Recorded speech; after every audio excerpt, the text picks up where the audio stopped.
I have asked for an apology and a recognition that this CIA search of computers used by its oversight committee was inappropriate.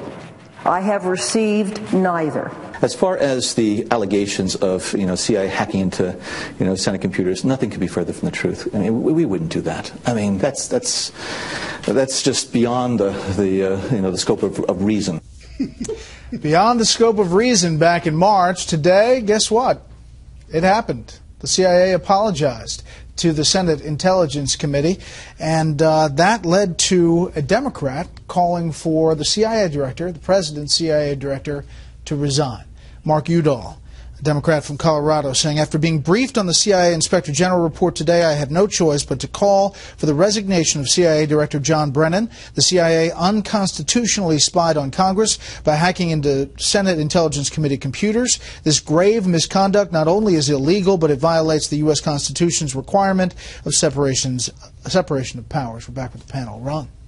I can't hardly think of a more ominous abuse of power than the CIA investigating the only check on them and then lying about it. And then the only thing that happens today is a Democratic senator asks for an apology, and the White House press secretary stands up and says the president has confidence in the CIA director and excuses it because the CIA director has a tough job. This is really, really bad stuff, and somebody has to be held accountable, and Udall's right. Heads need to roll. Okay. It's a damaging admission, and it's damaging because U.S. intelligence agencies, the CIA, are something the country needs in order to prosecute still the terrorist threat and other ongoing threats around the world. We need the intelligence agencies to be trusted and effective. And at a time when there's already shaken confidence in them, something like this really hurts. And it can lead to Congress trying to limit funds for intelligence agencies, which can limit their effectiveness. And it's a serious breach of executive overreach. It's a problem. Charles, we had a former CIA analyst on to say that it's important to clarify that these were CIA computers in a CIA facility. The Senate Intelligence Committee staffers broke an agreement with the CIA on how these documents would be handled. Yes, he said the CIA played fast and loose with the rules, but the Senate Intelligence Committee staffers broke the rules and stole the documents. They did something they didn't agree to. They have to be held accountable. Well, it seems as if the scope of reason is narrower than Brennan imagines. But it's rather amusing to see the two sides accusing each other. It's reminiscent of the old the magazine cartoon of spy versus spy. Because, in fact, the defense of the CIA is they broke into the Senate part of that computer, supposed to be inviolable, because they suspected that the Senate staffers had come up with the secret CIA reports, so they were looking for a breach on the part of the Senate staffers.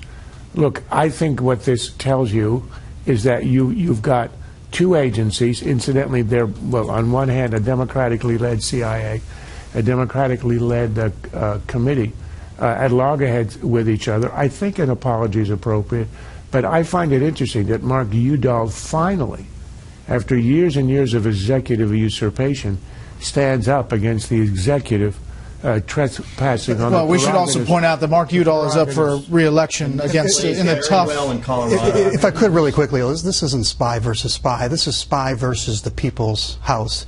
And what they were looking into is a report that we've seen from the early reports can be very damning, that the CIA exaggerated the effectiveness of torture, deceived the executive branch about it, deceived, which would have been President Bush's office, deceived Congress about it, withheld the information from the Secretary of State's, it worked with black site countries, foreign countries, to hide information from our State Department.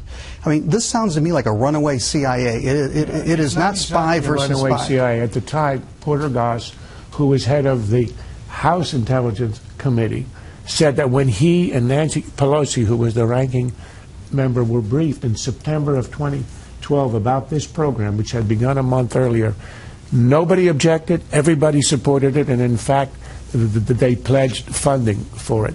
So all of this is 10 years hindsight, post facto indignation which was not there at the time of the crisis when they were scrambling, the Bush administration, to gather information after a blinding attack on 9/11. But I've got to run, but there's not a lot of coverage of this besides this channel from what I've seen, so we'll continue to stay on it.